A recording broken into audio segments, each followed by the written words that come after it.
Em 23 de janeiro, uma família na China viajou de Wuhan para a cidade de Guangzhou. No dia seguinte, almoçaram em um restaurante. Um deles tinha Covid-19, mas ainda não se sentia doente. Em alguns dias, outros membros da família começaram a sentir sintomas. E alguns dias depois, a família sentada à mesa ao lado também começou a sentir sintomas. A família nesta mesa também ficou doente.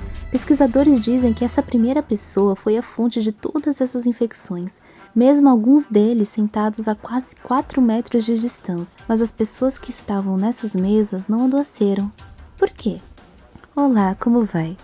Bom, espero que bem e espero que estejam se cuidando. Somos da equipe Arena Solidária e viemos hoje abordar um assunto que certamente você já ouviu falar e que ainda está ouvindo. Porém, é importante ressaltar alguns tópicos para que sempre fique atento. Por isso será feita uma série de vídeos abordando sobre a Covid-19 de uma forma mais aprofundada e mais dinâmica. Capítulo 2. O verdadeiro vilão por trás das máscaras. Bom, como vimos no começo do vídeo, foi abordada uma situação em que algumas pessoas que não estavam nem tão próximas da mesa do contaminado pegaram a Covid-19, porém alguns não.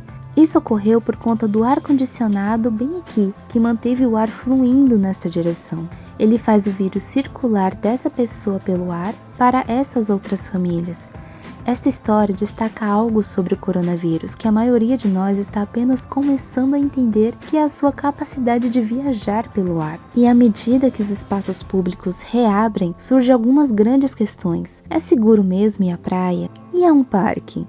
Resumindo, como você sai em segurança? Bem, se pensarmos em nossas ações, apenas em termos de segurança ou risco, só há uma maneira de garantir que você não fique doente ou espalhe a Covid-19. E acredito que você já saiba disso. Fique em casa, isole-se e tenha zero contato com o mundo exterior. Entretanto, entendemos que manter esse nível de cautela o tempo todo não é realmente possível para a maioria de nós.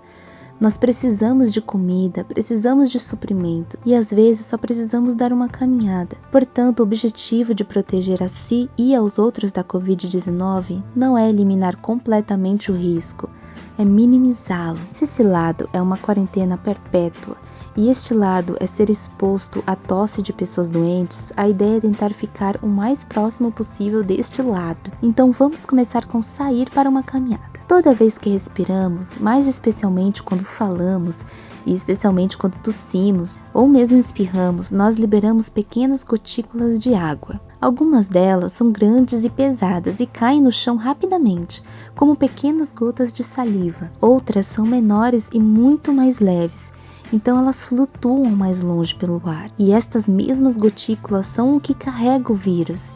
Se uma gotícula flutua e evapora, ela deixa o vírus no ar por um certo período de tempo. E não sabemos ainda a quantidade de vírus a que temos que ser expostos para adoecer, mas sabemos que diminuímos o risco ao nos expormos menos ao vírus. E existem 3 formas de fazer isso. O primeiro deles é manter a distância. Você está realmente a 2 metros de distância da pessoa? Bem, a segunda é duração.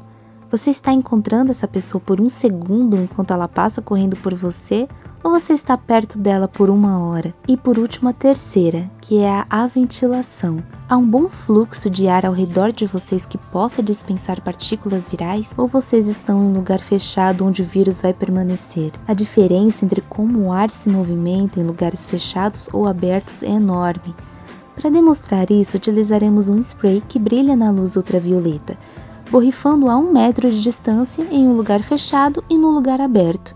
Apesar de não estar ventando muito, menos partículas chegaram na camiseta dele no lugar aberto. O fluxo de ar dispersou muito melhor as partículas. Estar no lugar aberto também tem um efeito no vírus em si. O vírus tem uma camada protetora de umidade ao seu redor. Muitas coisas prejudicam esta proteção, podendo ser o vento, a chuva, a umidade do ar. Tudo isso pode quebrar esta camada protetora de umidade e enfraquecer o vírus. Portanto, o que sabemos é que estar em um lugar aberto pode ter um risco bastante baixo, mas suas interações com outras pessoas podem aumentar esse risco. Se você falar de perto com um amigo, o risco aumenta. e o risco sobe na medida que o tempo de conversa dura. Mas se vocês dois estiverem usando máscaras para barrar as gotículas grandes de se espalharem, então o risco cai. Fazer compras numa feira a céu aberto é menos arriscado do que estar dentro de uma loja, mas você pode reduzir o risco se não ficar lá por muito tempo. Ir a praias ou a um parque não é necessariamente perigoso ou seguro. O risco aumenta ou diminui de acordo com o nosso comportamento. O que quero dizer é que todos temos a responsabilidade de diminuir o risco para todos os outros. O que importa é que não se descuide quando você estiver fora de casa. Acredito que todos queremos ser cuidadosos, especialmente porque muitos locais estão reabrindo. Mudar seu comportamento para limitar a exposição ao vírus não vai reduzir o risco a zero, mas pode diminuir o suficiente para que você possa respirar com mais calma. Bem, pessoal, ficamos por aqui. Espero que tenha entendido a dinâmica e que entenda que a melhor maneira de combater esse vírus é fazer o que é melhor para qualquer coisa relacionada a doenças, seguir os conselhos de profissionais médicos credenciados e fazer o seu melhor como ser humano, pois esse surto irá acabar, mas até lá temos que fazer nossa parte, ficando em casa, usando máscara, álcool em gel 70 e dedicar pelo menos 20 segundos do nosso tempo para lavar as mãos quando possível. Até breve!